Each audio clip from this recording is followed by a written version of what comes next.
चलो देखो, तुलसीदास द्वारा लिखित वन पथ पर जो दूसरा सर्ग है,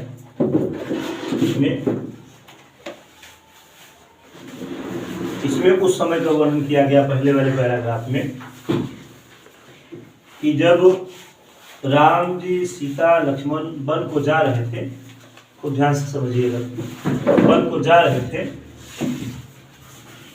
तो रास्ते में जो लोग मिलते थे, वनवासी लोग या भील जाति के लोग, आपने भील जातियों के बारे में पढ़ा होगा, निषाद राजगुह भील जाति के राजा थे, जिनको हम निषाद राज के नाम से जानते थे। उनका पूरा नाम निषाद राजगुह कहा जाता था, जो श्रृंगबेरपुर के राजा थे।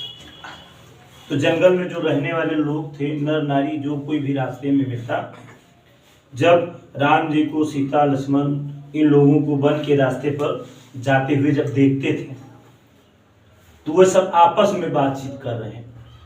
एक स्त्री दूसरे स्त्री से पूछ रही है, बातें कर रही हैं कि ये सब हो क्या रहा है। ये इतने सुंदर सुंदर राजकुमार देखने में कितने भोले भाले लगते हैं, कितने कोमल लगते हैं, और इनको राजा दशरथ ने कैसे वनवास भेज दिया है, कैसे वन भेज दिया है, उसका वर्णन यहाँ पर किया गया है। तो वह सखियां एक दूसरे से बात करती हुई कह रहे, रानी मैं जानी अजानी महा, पविपाहन हूं तो कठोर हियो है, राजों काज अकाज न जान्यो, कहो तेको जिन कान कियो है, ऐसी मनोहर मूर्त ये बिछड़े कैसे प्रीतम लोग जिए हैं, आखिर में सखी रखबे जोग, इन्हें किनके वनवास दियो है। तो वह सखियां आपस में बात करती हुए कह रहे, रानी मैं जानी, मैं जानी। वह कहती हैं सखियां एक दूसरे से कि हम जान गए इस बात को, मैं जानी, हम इस बात को जान गए कि रानी अजानी महा। रानी कौन रानी? रानी कैकेयी के विषय में कह रहे हैं। वह सखियां आपस में बात करती हुई कह रहे हैं कि हम इस बात को समझ चुके हैं कि रानी कैकेयी अजानी महा, अजानी माने अज्ञानी, महा माने बहुत बड़ी। हम जान गए, हम लोग समझ चुके हैं कि रानी कैकेयी बहुत बड़ी अज्ञानी है, उनको ज्ञान नहीं है कि हमको क्या करना है क्या नहीं करना है। पविपाहन हूं तो कठोर ही है। पवि माने होता है वज्र और पाहन माने पत्थर। वज्र और पत्थर जैसे, कठोर माने मजबूत, हियो माने हृदय, उनका हृदय। वह सखियां आपस में बात करती हुई कह रही कि रानी कैकेयी का हृदय वज्र और पत्थर से भी ज्यादा कठोर है। पवि पाहन हूं तो कठोर ही है। पवि माने वज्र, पाहन माने पत्थर, कठोर माने कठोर या मजबूत, ही माने हृदय, उनका हृदय वज्र और पत्थर से भी ज्यादा कठोर है। दिखाई दे रहा पीछे? कठोर है।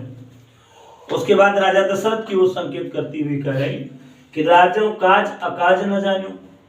राजो, राजा दशरथ, काज अकाज, काज माने कौन सा काम करना है, अकाज माने क्या नहीं करना है, न जानो माने इस बात को नहीं जानते हैं। तो कह रहे कि ऐसा लग रहा है कि मानो राजा दशरथ भी क्या करना है क्या नहीं करना है, इस बात को वो भी नहीं समझ पा रहे। क्योंकि कहो तियको, कहो माने कही हुई, तिय माने स्त्री की, जिन माने जिन्होंने, कान माने बातों को, क्यों माने कर दिया या मान लिया। जिन्होंने स्त्री के द्वारा कही हुई बातों को मान लिया, अपनी पत्नी की बातों को जिन्होंने मान लिया। वो संकेत करना चाहते हैं कि कैकेयी ने जैसे 2 वरदान मांगा कि एक में भरत को राजगद्दी और राम को 14 वर्ष का वनवास। करें इस बात को राजा दशरथ भी नहीं समझ पाए, उनको क्या करना है क्या नहीं करना, राजों काज अकाज न जानो। राजा दशरथ को क्या करना है क्या नहीं करना है, इस बात को वो समझ नहीं पाए। कहो तेको माने पत्नी का कहा, पत्नी का कहना या किसी स्त्री का कहा हुआ, जिन कान की ओर, कान माने बात, जिन कान, जिन माने जिन्होंने, कियो माने कर दिया या मान लिया, जिन्होंने एक स्त्री की बात को मान लिया। ऐसी मनोहर मूर्त ये, तुलसीदास जी कह रहे हैं कि कि वो स्त्रियां आपस में बात करती हुई कह रहे ऐसी मनोहर मूर्त ये, मनोहर माने मन को हर लेने वाली, अर्थात सुंदर, और मूर्ति माने मूर्ति की तरह। ये लोग तो एक सुंदर मूर्ति की तरह हैं, एक सुंदर प्रतिमा की तरह हैं। बिछुड़े कैसे प्रीतम लोग जिए हैं। बिछुड़े माने बिछुड़ जाने पर, राम लक्ष्मण और सीता की ओर संकेत करती हुई स्त्रियां कह रहे कि ऐसी मनोहर मूर्ति है। कह रहे ये देखो मन को मोह लेने वाले हैं ये लोग, देखने में कितने सुंदर लग रहे हैं, कितने सौम्य लग रहे हैं। बिछुड़े कैसे प्रीतम लोग जिए, प्रीतम माने प्रेम करने वाले लोग, और बिछुड़े माने बिछुड़ जाने पर कैसे, और जिए माने जीवित रहेंगे। इनसे जो लोग प्रेम करते हैं राम जी से, वो स्त्रियां कह रहे कि राम जी से, लक्ष्मण से, सीता से जो लोग प्रेम करते हैं, आखिर बिछुड़ जाने के बाद वे लोग जीवित कैसे रहेंगे। समझ में आ रहा ना? वो लोग जीवित कैसे रहेंगे।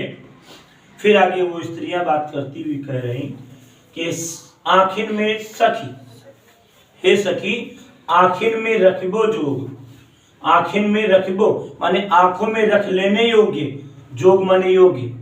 कह रहे कि ये लोग तो आंखों में रख लेने योग्य हैं, अर्थात आंखों में बसाने योग्य हैं। किमकै वनवास दियो है, इन्हें किमकै, इनको किस तरह से वनवास दियो है, माने वनवास भेज दिया है। वह स्त्रियां आपस में बात करती हुई कह रही कि हे सखी, आखिन में रखिबो जोग, ये तो आंखों में बसाने योग्य है, आंखों में रखने योग्य है। किमकै वनवास दियो, इन्हें कैसे वनवास दे दिया गया, वन कैसे भेज दिया गया। तो ये प्रसंग वहां का था। उसके बाद कुछ दूर चलने के बाद आगे आगे वो तीनों लोग जा रहे हैं, और पीछे से जो स्त्रियां हैं वो पीछे पीछे चली जा रही हैं। अच्छा, उनमें आपने कहीं चित्र में देखा होगा कि आगे राम जी हैं, बीच में सीता और पीछे से लक्ष्मण। तो वो सब लोग लिए चले जा रहे हैं, वन की तरफ आगे धीरे धीरे बढ़ रहे हैं, पीछे से वो स्त्रियां जा रही हैं। और वो स्त्रियां जो है वनवासी स्त्रियां माता सीता से बार बार ये जानने का प्रयास, हालांकि वो सब जानती हैं कि आगे वाले कौन है, पीछे वाले कौन है, लेकिन सीता जी के मुंह से वो कहलवाना चाहती हैं कि जो सबसे आगे आगे चल रहे हैं आखिर ये कौन है। तो पहले तो उनकी प्रशंसा करते हैं राम जी की, उसके बाद में अंत में, अभी कहीं लिखा है, अंत में लिखा होगा सावरे से सखी रावरे को है। वो पूछते हैं कि आखिर बता तो दीजिए कि आपके हैं कौन। तो वही जानने के लिए वो सब पीछे पीछे चली जा रहे। पहले तो राम जी की प्रशंसा वो करती हैं।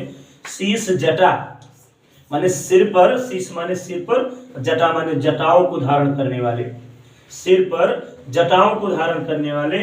उर बाहु विशाल, उर माने हृदय या वक्षस्थल, बाहु माने भुजाएं, विशाल माने बड़ी। जिनका वक्षस्थल अर्थात जिनका हृदय और भुजाएं बहुत बड़ी हैं। बिलोचन लाल, बिलोचन माने आंखें, लाल माने लाल, जिनकी लाल लाल सुंदर आंखें हैं, और तिरछी सी भौं है, और तिरछी भौहें हैं। तून सरासन बाण धरे, तून तरकस, सरासन धनुष, बाण बाणों को, धरे माने धारण किए हुए हैं। वो स्त्रियां कह रही तरकस, धनुष और बाण को धारण किए हुए हैं। तुलसी वन मार्ग में सोहें, गोस्वामी तुलसीदास जी कह रहे हैं कि वह स्त्रियां कह रही हैं कि तरकस, धनुष और बाण को धारण किए हुए वन मार्ग, वन के रास्ते में सुठ सोहें, जो बहुत अधिक सुशोभित लग रहे हैं, जो बहुत अधिक सुशोभित हो रहे हैं। और आगे कह रहे हुए सादर 12 बार सुभाय चितय, सीता जी से वो स्त्रियां कह रहे हैं सादर बड़े सम्मान से, 12 बार माने बार बार, स्वभाव माने बड़े सरल स्वभाव से, और चितय या चितवना माने देखना होता है। कह रहे कि वो स्त्रियां सीता जी से कह रही हैं कि बड़े सम्मान से, बार बार, बड़े सरल स्वभाव से तुम्हारी ओर देख रहे हैं। राम जी जो है कुछ दूर आगे चलते हैं, उसके बाद में बीच बीच में सीता की तरफ देख लेते हैं कि आखिर सीता हमारे साथ में है कि नहीं है। तो राम जी जब बार बार सीता जी की ओर देखे, तो इस दृश्य को जब वो स्त्रियां देखती हैं, वो स्त्रियां जब देख रही हैं, तो वही पूछ रहे हैं कि आखिर ये आगे वाले है कौन, जो बड़े सरल स्वभाव से बार बार तुम्हारी ओर देख रहे हैं। और वो स्त्रियां कह रही तुम त्यों हमारे मनमोहे, हमारे माने मेरे, हमारे मनमोहे माने मन को मोह रहे। कह यह दृश्य राम जी का सीता जी की ओर बड़ी सरलता से बार बार देखना, वो स्त्रियां करें यह दृश्य जो है हमारे मन को मोह रहा है, हमारे मन को अपनी ओर आकर्षित कर रहा है। फिर आगे वो स्त्रियां करें पूछत ग्राम बधू सियसो, पूछत माने पूछ रहे, ग्राम बधू माने गांव की वो स्त्रियां, सियसो माने सीता जी से, सीता जी से वो गांव की स्त्रियां बार बार पूछ रही हैं कहो बताइए सांवरे से जो श्याम रंग वाले हैं, जो सांवरे रंग के हैं, सखी हे सखी रावरे को है, रावरे माने आपके, को है माने कौन है। वो स्त्रियां कह रही हैं पूछत ग्राम बधू सियसो, गांव की स्त्रियां सीता जी से पूछ रहे हैं कि बताइए सांवरे से हे सखी जो श्याम रंग के हैं, जो सांवरे रंग के हैं, रावरे को हैं, आपके कौन है। ये बात गांव की स्त्रियां सीता जी से पूछने का प्रयास करती हैं। अब इसके आगे जो है सीता जी अपना सांकेतिक भाषा में उनको बताएंगे। इसमें कौन सी भाषा है? ब्रज भाषा है। और रस कौन सा है? ऊपर वाले में जो ऊपर की 4 पंक्तियां इसमें श्रृंगार और वियोग श्रृंगार दोनों है, इसमें श्रृंगार और वियोग श्रृंगार है। और नीचे वाले पैराग्राफ में केवल श्रृंगार रस है, केवल श्रृंगार रस। और छंद अगर पूछा जाए तो कौन सा छंद है इसमें? सवैया छंद है, ये सवैया छंद है। हमने बताया था आपको अगर याद हो कि 22 से 26 मात्राओं तक के जो छंद होते हैं वो सवैया छंद होते हैं। मात्रा लगाना जानते हो? छंदों में मात्रा लगाना जानते हो? चलिए ठीक है, बताएंगे आपको किसी बीच में। तो ये सवैया छंद है। और अलंकार अगर आपको पूछे तो तमाम जगह वर्णों की आवृत्ति, व्यंजन वर्णों की आवृत्ति भी है, जैसे रानी, जानी, अजानी, पाहन। तो पा वर्ण और ना वर्ण की आवृत्ति कई बार हुई है। तो आपको ध्यान होगा कि जहां पर किसी व्यंजन वर्ण की आवृत्ति बार बार अगर होती है तो वहां पर अनुप्रास अलंकार होता है। तो अनुप्रास अलंकार है। नीचे भी है शीश, जटा और बाव विशाल। अब यहाँ विशाल, बिलोचन, यहाँ भी जो है ला वर्ण की आवृत्ति कई बार हुई है। विशाल व वर्ण की आवृत्ति भी कई बार हुई।